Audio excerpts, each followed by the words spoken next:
Argentina quer comprar o cargueiro militar mais bem sucedido da história da Embraer, do Brasil, né? O KC-390. Só que existe um pequeno problema que não depende nem do Brasil e nem da Argentina, pessoal. Isso aqui é curioso. O governo britânico, o governo da Inglaterra, né? E o mais curioso ainda é que a própria Argentina já fabrica peças, né, para o nosso avião, o KC-390, mas está proibida de comprá-lo pronto. É isso mesmo, pessoal. Hoje vou explicar essa história toda e no final também eu deixo a minha opinião, né, claro, sobre o que isso revela sobre a forma como a Argentina lida com seus parceiros. Vamos ao vídeo de hoje, interessantíssimo, pessoal. Diretor, se inscrevam abaixo aqui no canal, deixe o like de vocês, também ative o sino para receber os próximos conteúdos aqui do canal. Eu me chamo Léo David e vocês estão no Esfera Militar.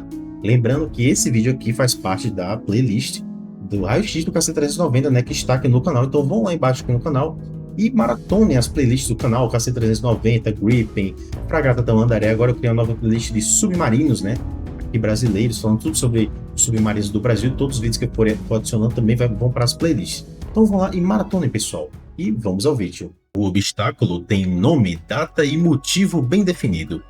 Desde o fim das guerras das Malvinas, né, em 1992, o Reino Unido, né, a Inglaterra, mantém uma política de restrição à venda de armamentos materiais militares para a Argentina. Não é um embargo imposto, né, por organismo internacional, é uma decisão mesmo unilateral do governo britânico que segue com plena autoridade para autorizar ou também para bloquear, né, esse tipo de exportação até hoje para a Argentina.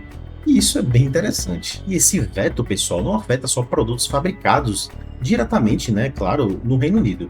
Ele também alcança algumas operações feitas, né, por terceiros países, sempre que um equipamento, por exemplo, lá envolvido tiver componentes, licenças ou tecnologias de origem, né, da Inglaterra. E é exatamente aqui que o KC-390 entra, né, por incrível que pareça, né, nessa história toda, porque ele tem peças importantes, inclusive, da região britânica, né, da Inglaterra. Apesar de ser um projeto, sim, liderado pelo Brasil, né, o KC-390 usa peças críticas fabricadas por empresas britânicas, incluindo, né, sistemas da BAE Systems e da Coban Mission Systems, né. A BAE Systems, por exemplo, fornece as manetes de controle ativo e o sistema eletrônico de controle de voo da aeronaves. Então são partes muito importantes do KC-390. Por causa disso, qualquer venda do avião para a Argentina depende obrigatoriamente de licenças de exportação aprovadas pelo governo britânico, que historicamente nega esse tipo de transação. Não é a primeira vez, negaram algumas outras vezes e provavelmente vão negar nesse caso aqui. E aqui que está o paradoxo, né, vamos dizer assim, né, mais irônico dessa história inteira aqui, pessoal. A própria Argentina participa, né, da cadeia produtiva do KC-390, então ela ajuda também a produção em algumas peças lá. E a empresa argentina, né, que é a FADIA, né, a Fábrica de Componentes Estruturais da Aeronave, desde 2011, né, como sócia de risco do programa, ela já é, né, uma empresa consolidada ajudando a criação do KC-390. Ou seja, a Argentina ajuda a construir o avião, mas está proibida de comprar a versão pronta dele, né? É bem curioso aí. Esse impasse já existe há mais de uma década, né? O governo argentino chegou, sim, pessoal, a assinar em 2014, para vocês terem noção, a intenção de compra de 6 unidades do KC-390. Só que essa intenção nunca avançou, de fato, justamente por causa da barreira britânica, né? Que torna qualquer negociação meio que virtualmente inviável sem uma solução alternativa para os componentes ingleses. Então a gente não tem uma solução para os componentes que vão faltar. É a mesma coisa de mandar o KC-390 sem nenhum aparato de bordo, né? Então é bem complicado mesmo. Mas nem todo o veto britânico é definitivo, né? Recentemente, Londres flexibilizou essa política num caso específico aí. Ele permitiu que a Dinamarca transferisse caças F-16 usados para a Argentina. Esses caças são fabricados, né? São de fabricação norte-americana, a gente sabe disso, né? Os F-16 são americanos, só que a liberação aconteceu porque o governo de Javier Milei, né, tem um alinhamento forte com os Estados Unidos. O F-16 tem algumas peças britânicas, então eles deram uma avançada lá e liberaram, né? Mas mesmo assim, né, no caso do KC-390 é um pouco mais complicado, na minha opinião, né? Só que isso mostra, pessoal, com certeza que o veto britânico não é uma regra fixa e automática. Ele depende, né, de cálculo político e tudo mais, né? Quando existe sim um interesse geopolítico ocidental o suficiente, né, como foi o caso dos F-16, Londres abriu uma exceção, né? Quando não existe esse alinhamento estratégico específico, como no caso do KC-390 brasileiro, o veto simplesmente continua vigente, né? Então, eu ainda acredito bem, eu acho improvável mesmo realmente eles liberarem. Enquanto isso trava o KC-390 da Argentina, né?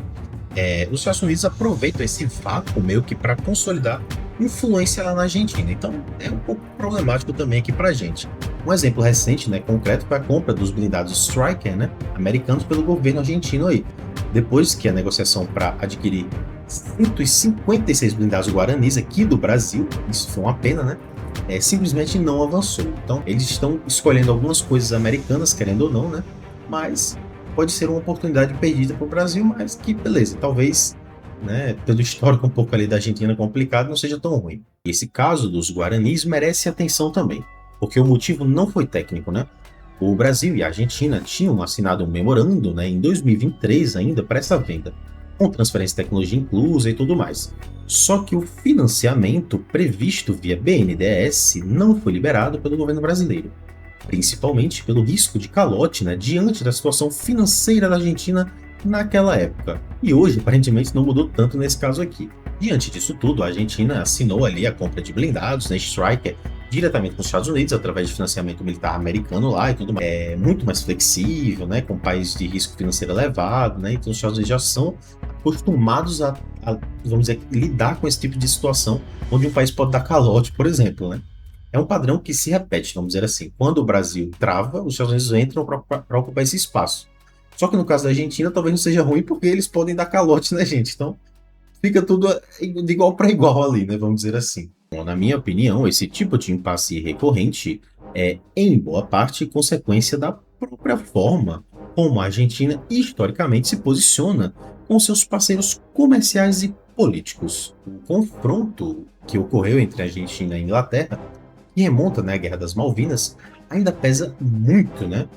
Décadas depois, e segue aí sendo um obstáculo real, né, para qualquer negócio de defesa que envolva componentes britânicos, né?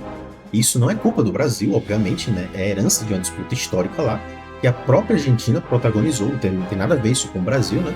Mas que até hoje isso reverbera para ela, não só para ela, mas para países que queiram negociar, né, diretamente ali com ela e tudo mais. E não é só com o Reino Unido, né? Episódios dos Guaranis mostram que, mesmo quando o parceiro é o Brasil, um vizinho praticamente direto, né, e também com interesse genuíno em fechar o negócio, a instabilidade econômica argentina acaba pesando contra, né, o próprio país de avançar nas negociações, abrindo aí o espaço, né, para outras potências ocuparem esse lugar, e talvez com acordos, né, bem agudos, né, vamos dizer assim mesmo, porque não se sabe exatamente o que os Estados Unidos acordou e o que os Estados Unidos pediu em troca, né? Com certeza, uma potência como os Estados Unidos não vai deixar um calote facilmente ser dado. No fim das contas, pessoal, sinceramente, quem sai ganhando com essa combinação de veto histórico e instabilidade aí recorrente são os Estados Unidos, tá? Não tenho dúvida disso, que conseguem meio que oferecer um financiamento generoso e avançar exatamente onde o Brasil e a Europa esbarram numa barreira política. E com certeza eles pedem muito mais do que só acordos financeiros. Então não tem muito como ele escapar, vamos dizer assim. Pode dar calote aos Estados Unidos? O que está no contrato? A gente não sabe, né? Pode ser alguma terra rara, alguma coisa assim. Então, vai saber, né? E vocês, pessoal, vocês acham que esse tipo de situação, né, tende a mudar se a Argentina conseguir estabilizar a sua economia e também a diplomacia, né, de longo prazo? Ou isso é um obstáculo meio que estrutural que vai continuar ali realmente limitando, né, os parceiros da Argentina por muito tempo aí ainda? Então deixe sua opinião aqui abaixo nos comentários, né, pessoal?